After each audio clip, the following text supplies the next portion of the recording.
Hey guys, Nikhil here and you are learning golang with me. In today's special session, I am going to explain how to acquire a Zookeeper distributed lock using golang, and at the same time I am going to explain you what is the defect in that particular library and how that defect has been resolved by me.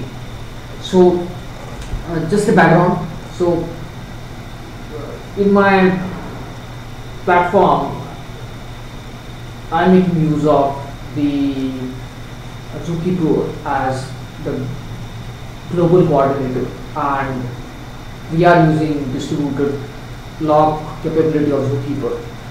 Now, it's very simple if you understand the Zookeeper, and it's very simple to understand how the distributed logs work in Zookeeper. So before we get into the actual demonstration and the problem, I just want to focus on how it works. So I hope you guys have worked with Zookeeper. So it's from the Apache, and Zookeeper is the coordination service for the distributed application. It is used enormously, and it is the backbone of the distributed system, and it was one of the first system or one of the first component that came into picture when entire microservice architecture, distributed systems, all of these areas got attention. So Zookeeper is now very stable and very popularly used system. So one of the capability of Zookeeper is the distributed locking. So imagine you have three servers, three different service instances of the same microservice. Let's say it could be your application specific microservice, or it could also be a distributed system itself. For example, Redis or Kafka or some other distributed system.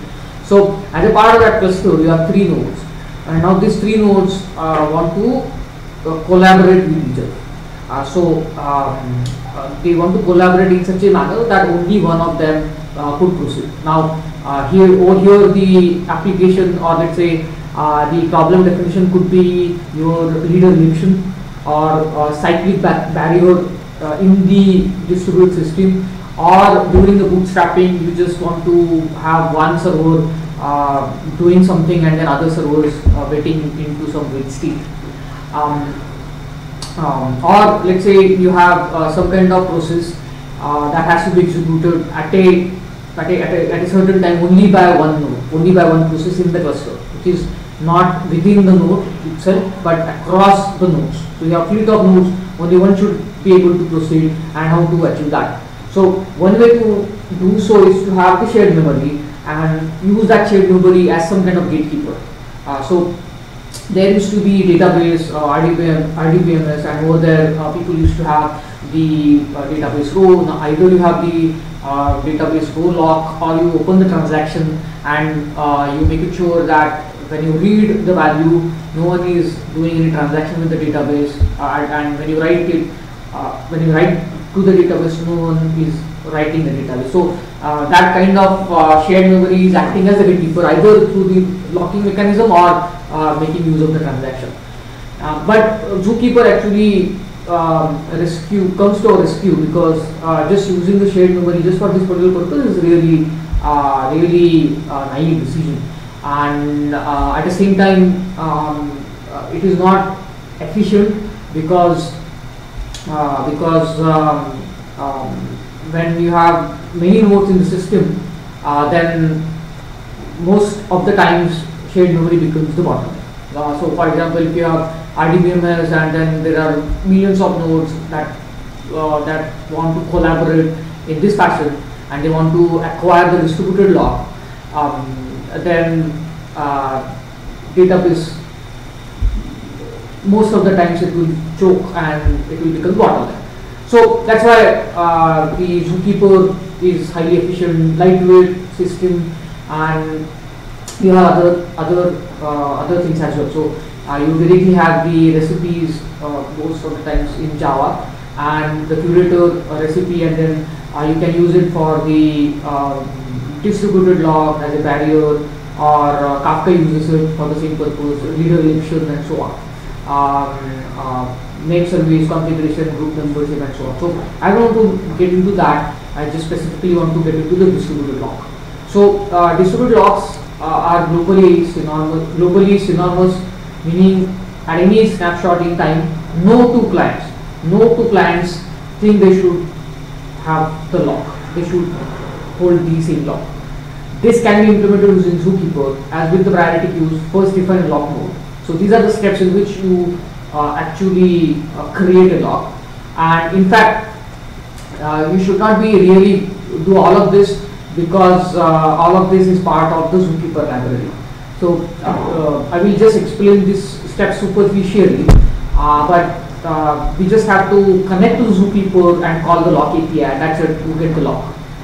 Behind the scene, what happens is you have the create API on Zookeeper with a path name which has lock node read or write, depending upon you want to have the read or write lock, or you can just have the only lock which actually indicates that it's not a read or write, it's just a lock. Over here the important concept is to understand the sequence and the ephemeral flag. So behind the scene, under the path, let's say you want to create a new lock, so you have to specify some path. It's a file system path. So let's say you specify root and test, or let's say root and lock. Now under that particular path, Zookeeper will create the ephemeral node. Now ephemeral node of Zookeeper is the in-memory node. There are different types of Z nodes. First is persistent node, in which Zookeeper actually creates some directory, and let's say if the path is root and test, then Zookeeper will actually create some directory on its server. So all of the different Zookeeper members will also do the same thing. That is persistent. Ephemeral is the in-memory Z node, and Zookeeper uses transaction log to keep track of different Z nodes, ephemeral Z nodes, and different logs acquired by different clients, or what are the different requests which are known as the sequence and ephemeral flag. So the different lock requests are treated as the different sequence numbers, incremental fashion, by the Zookeeper. The lowest proposer wins the race and gets the lock. That's how it goes. So after that, these are the steps in which you have to call the get filtering on the lock node without setting the watch flag. This is important, as it is used to avoid the herd effect. Finally, the gist of it is, if you create the request for a, let's say, for a particular lock, so let's say you have the same thing, root under lock node read. After this, in the library you will see that there is a random string, or something to do with the random GUID that is created by the Zookeeper library.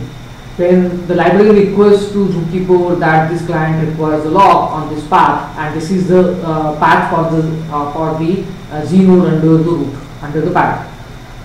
So if you have the if you have the root node test, under that you will see that you create the lock and some kind of GUID, and that becomes your Z node or first child under the root, under the path. Now this has the sequence number. So let's say if 3 clients at the same time create this particular lock request, then Zookeeper will create three Z nodes under the parent path, and these 3 nodes will have 3 incremental sequence numbers. So let's say it will be 001, 002 and 003. And then the library again it will go back to, so after creating the lock request, it will go back to Zookeeper. It will scan all of the children, all of the existing children at that point of time, the snapshot at that point of time, it will check the sequence number of the lock request that it has created just now, and all of the existing sequence numbers which are there in the queue, the priority queue. And then if it finds out that the request that was created by the client is matching the lowest sequence number, then that client wins the race. That's how it works. So now let's jump to the demonstration part. So I have already connected to Zookeeper. This is my Docker Zookeeper instance, and this is actually over here I am running the ZK client command line tool just to see how the requests are being made.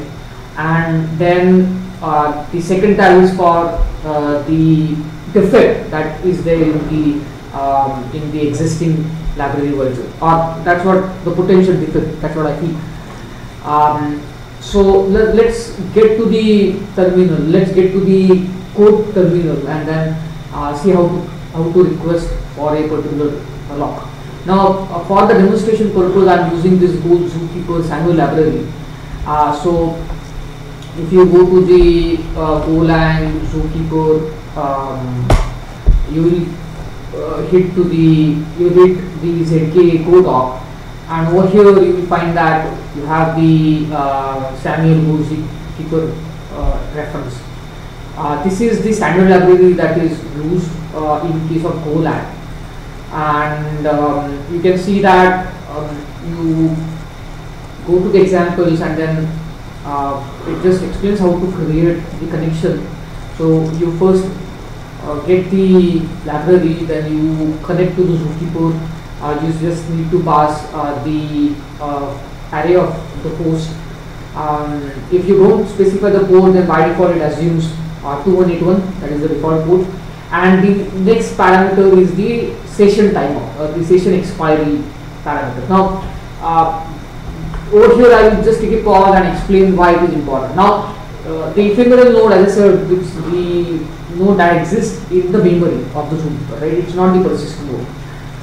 Now once you acquire a lock, then there are only two ways in which that lock is released. One way is either you explicitly call the client that has acquired the lock, it gets the handle, it gets the actual Z node, and then you actually call unlock on that particular Z node, right? And finally that lock is released. Or other way is the session expires. So let's say one client is connected to Zookeeper, has acquired the lock, but because of the bug, the client is not making any unlock request, and it is crashed.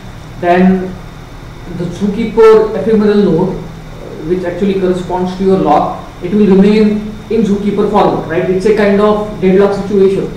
So that's why the session expiry time is required, so that whenever there is a crash and unlock is not explicitly called, then in that case, after the connection is lost and you have the this duration, which is by default 10 seconds, then after that time, after the connection is closed and 10 seconds are passed, then after that time expiry, automatically Zookeeper will kick out the Z node, and then anyone else can be request and will be able to get the can be requesting to Zookeeper to get the lock, and then the lock can be granted.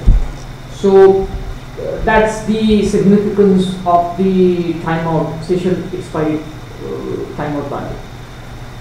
So let's just connect to the Zookeeper and then acquire the lock and then see what happens in the Zookeeper. So over here you can see that I am connecting to the Docker instance of the Zookeeper, and I am allowing all of the permission. So you can have a different permission. If you go to the ZK package, you will see different permissions which are there. Read, write. So as I said, the different set of capabilities that the Zookeeper offers. Over here we are just interested in just demonstrating how to create a lock and then the defect that exists. So I will go ahead with the permission all, then I create the new lock object, which is the new lock. It's nothing but the instance of the structure which has connection path and the access level info. Now this path is important because this path actually stores the path of the resource for which you want to acquire the lock. So in my case it will be root test, and then I'm creating a lock, and if there is no error, then I should be able to get lock has been opted. So let's just start the program. I'm creating a new lock. I get to the lock. In the lock you will see that so this is my code which I have added to avoid the defect, to get rid of the defect. But if you go to the library, you see that you have the lock.path, and over here you will get into the create protected ephemeral sequential. Now this is to fix the race condition if the server crashes, and after it creates the nodes. Now this is the same issue that I face in my platform, and only the difference is the place at which I face this or I encounter with this particular issue is different. So ideally this has been handled, or it should have been handled. However, the place at which it is fixed is different. So the same issue, because of which this method was created, this function was created, the same issue still exists but at a different place. It fixes a race condition if the server crashes. After it creates the node. On reconnect, the session will still be valid, so that ephemeral node still exists.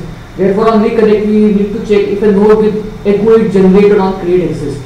Now we will explain in detail why this particular check is required. Now this is just to create the new GUID. What it does is it actually first validates the path. After validating the path, there is a logic to retry for 3 times. It's hard coded, it's not configurable. Inside it you have the protected path, which is your GUID. So you can see that the GUID or the Z node that will get created is under test, under parent under test. You have this A6, this random string, and it is ending with the lock. And then you have this flag ephemeral and flag sequence, and you have the access level. So inside this, what happens is again it validates the path, and then finally just create the request for queuing the new lock request, and then you can see the path becomes the path becomes your protected path. So after going through the error handling part, you will see that the path is assigned to your new path. So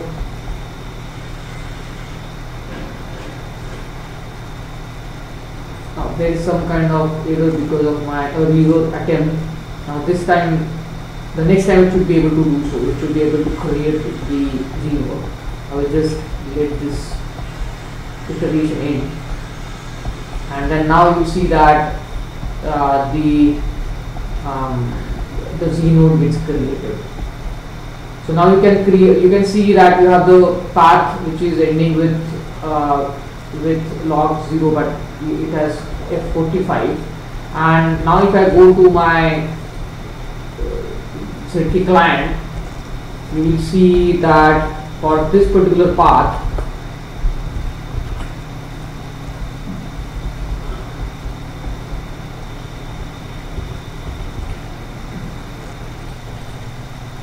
so after I create a new request and that new request gets into the queue, automatically you will see that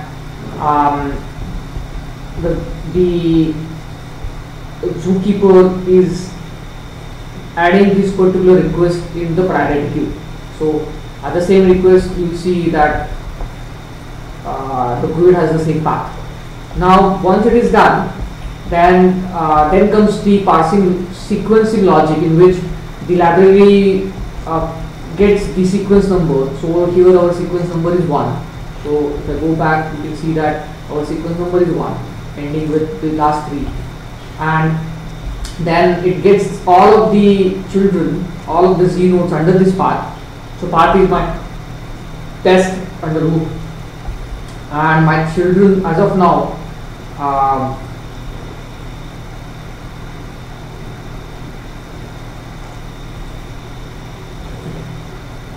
oh, because I'm debugging, that's why the session has timed out. So I need to close it so that I can demonstrate issue clearly.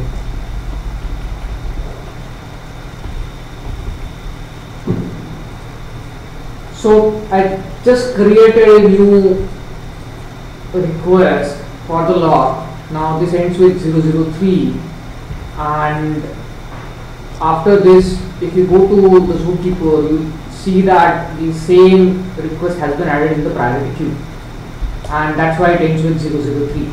Now after this, the loop breaks, and now there is a part sequence logic. The part sequence logic is to get the sequence number from the Z node that has just got created. So over here you will get the sequence as 3, and then it goes to scan all of the Z nodes that fall under the path, the parent path, which is your root test. And over here you will see one child Z node has been detected, and now there will be a comparison in which you will see what is the lowest sequence number out of all of the child Z nodes. If the current one, this one, the one which I just requested for the lock, if this has the lowest sequence number, then it uses the rest. Right? That's how it works. So now over here you will see that sequence is equal to lowest sequence, and then it implies that the lock has been acquired, and then you come out of the path, and then you just actually say that you have got the lock. Now if you see, then if I just go back with the same lock object, then I will not be able to actually get the lock, because the same lock object, you will see that in the library the lock path has been populated. Initially it is empty, but now it is populated with the lock path. So it says that you have the lock, and then it is trying to, so the client is trying to acquire the lock first. Don't go with this particular print statement. This is just to demonstrate the next part, which is the defect and the solution part. So here I will just take the liberty, and then I will just create a new lock request for the same path, just to demonstrate how the two Z nodes get created, right? So I just want to mimic the two different nodes trying to acquire the lock on the same resource. What happens on the Zookeeper side? So I hope this has worked. I can't actually go back, so let's do this. Okay,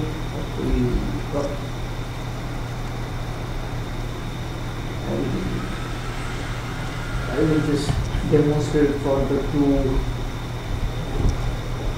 test 2, so that I don't have to reshoot this particular video. So let's fast forward the entire thing. So now I already demonstrated all of this. So you can see that the lock has been acquired by this particular client on the test 2, and lock path is ending with 0. The first sequence number, but the code is different altogether, right? So I will just do the ls on test 2 instead of test, and then over here you see that you have a different code and the sequence number is 0. Now if I just try to acquire the new lock, right? Let's imagine that this is the new different client, and now you are trying to acquire the lock already exists, the other client is not actually leaving the lock. Then over here what happens is you get into the blocking call. It's a blocking call. So now again the library will create a new sequence number. Now this sequence number is 001, and then it does the same thing. It parses the sequence, and it again scans all of the children, all of the Z nodes, and then again it figures out that which one is the lowest sequence number, which one is the highest sequence number, and over here now you have the two children, so it scans twice. The lowest sequence number is 0, that is still acquiring the lock. The current one is 001, and that's why this particular check does not satisfy. And then after this there is a long lasting wait unless you get the lock or you get the error. Error will not be there unless and until there is Zookeeper going down. So now this is kind of stuck unless either the Zookeeper is closed or Zookeeper is shut down, or there is a network partition, or the lock has been released by the first client. So now we can see that over here I have two items in my priority queue. First one is 00, which is having the lock. Second one is the 001, which is actually waiting for first one to release the lock. And if I just add one more, then you will see another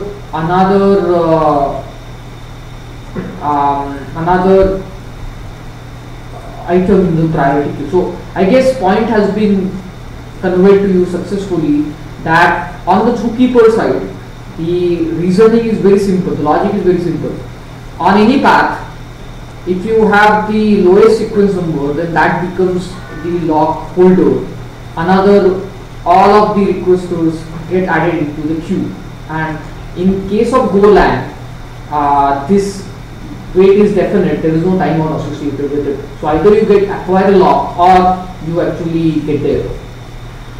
So at least in this video I was able to explain how the Zookeeper distributed locking works and how to get that done in golang with the help of SAML library. In the next video I will explain what is the edge case that is not handled in the library, and how the network partition plays a very important role and very interesting role in order to create a situation in which you can get into the situation in which you actually acquire the lock and other requesters just wait forever. And even though the Zookeeper is very stable, but still the issue exists. So I can say that this is a really very good catch, and it's a very interesting edge case, and I really had fun to solve the problem.